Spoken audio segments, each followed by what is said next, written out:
By doing less, we actually produce more. Hi, welcome to the Self-Up. This time I will talk about the book The Power of Less, by Babauta. This book discusses how you can focus on the most important things in your life to increase the productivity of what you are doing. Do you ever feel like there are too many distractions in your life? When you're trying to complete a task or work, it seems like it's so hard to focus. Relax, you're not alone. In this era, we live with a lot of distractions. From never-ending phone notifications, to urges to open social media and browse the internet. Leo wants to invite us to think in a different way, by limiting yourself to what you have now, so that you can focus on less work, but the work can be done well. I summarized it into 3 key points from this book. First, live with self-limitation. In the modern era, we are used to being required to respond quickly. We try to complete every task or problem that comes our way. More is better. But is it true? This condition actually makes us very stressed and tired. What if we live a simpler life? Living a simpler life means that we only choose what we should pay attention to and forget about the others. In a day, everyone has limited time. However, there are people who rarely work overtime, but there are people who seem to work endlessly. Well, what makes these two people different? Apparently, the first person is able to choose to spend time on the most important activities so as to provide maximum results. This prioritization allows them to limit themselves. This is the main foundation of the topic explained by Leo. There is something paradoxical about limiting yourself. Did you know that when you limit yourself, it gives us the power of choice and freedom? For example, you set a maximum budget for your monthly shopping. This limit makes your spending decisions more focused and will protect you from financial hardship in the future. This limit gives us the option to consciously choose what items we should buy, which ultimately has a positive impact on our lives. This is just one thing. Let's apply this self-limiting technique to other areas. We will definitely see many positive results from this activity. I know, most of us are ambitious people. We want to achieve a lot in life. In our heads, of course, there are many ideas and hopes that we want to turn into reality. But unfortunately, reality is not like that. Our brains can only really focus on one thing at a time. So, when you're multitasking, you're not dividing your focus into many things at the same time. Instead, your focus moves quickly from one thing to another. Rather than being effective, this makes your brain tired easily, because every time your brain switches focus, it needs time to process the information, so that your brain can work optimally. Second, how to effectively create habits. There is a golden rule if you want to succeed. Don't try to start many habits at once, because there's little chance that you'll succeed. Have you ever made a New Year's resolution or a birthday resolution?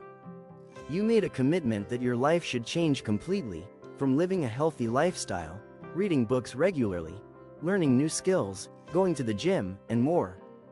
At first, you'll be excited about it.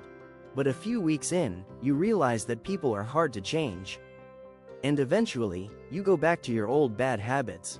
That's why Leo always emphasizes us to take a different path. The path of less.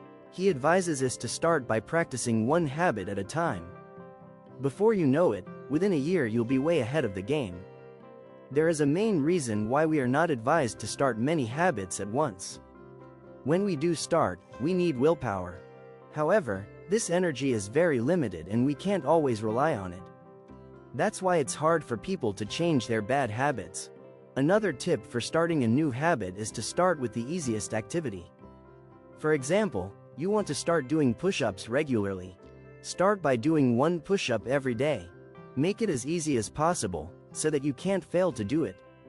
This activity will get you used to it and build your confidence, so you're ready to take on bigger challenges in the future. For better results, once you can get into a routine of doing one small habit, then you can slowly increase the challenge. For example, today it's one push-up every day. Then, next week you increase it to 2x push-ups every day. This will create a momentum, so that a habit will be easier to maintain for a long time. Third, list the priorities of your work.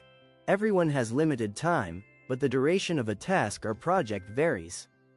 There are times when you are very busy, but other times you have a lot of free time. To increase your productivity, you can try making a MIT list, or most important task, which means a list of the most important activities. This list shouldn't be much, only 2 to 3. So, you can write a MIT list that contains 2 to 3 activities that you have to complete that day. This list will be your guide to work and you must complete it. The main goal is for you to get the work done. If there are other jobs that you complete, then it can be considered as a bonus. This will make your work more focused and all your work priorities can be completed properly. There are other productivity tips that are pretty interesting. Leo suggests that we combine the same work at once to keep your focus. Earlier, I discussed that the way our brain works is single focus. And when our focus shifts, then our brain is distracted and needs time to focus. Well, this tip works to minimize the shift in focus. So, when we combine similar work at a certain time, then we can work on everything. For example, for office workers, checking emails regularly is normal. But if we check it every 5 minutes, it's not productive. Or every time there is a notification, we have to immediately reply or check it, also unproductive. What if you make a schedule to check emails, for example every 10 a.m. and 4 p.m.? So, you spend 15 minutes every 10 a.m. and 4 p.m. just to check emails and reply to them. That way, during the working day, you can focus on the most important things first. Imagine, which is more efficient? You only do your monthly shopping once, or you have to go shopping every 2 days? Of course, it's more effective when you can only go grocery shopping once a month. In achieving our goals, we need to limit ourselves and only work on things that are really important. Because basically, you won't get the job done if you do many things at once. Please comment in the comments section what lessons you learned from reading this book. Click the link in the description or pinned comment to read the full book. Thanks for your support and helping this channel to grow. If there are any other books you'd like me to review, let me know in the comments. Don't forget to like, share, and subscribe to the Self Up YouTube channel. Thanks for watching, and see you next time.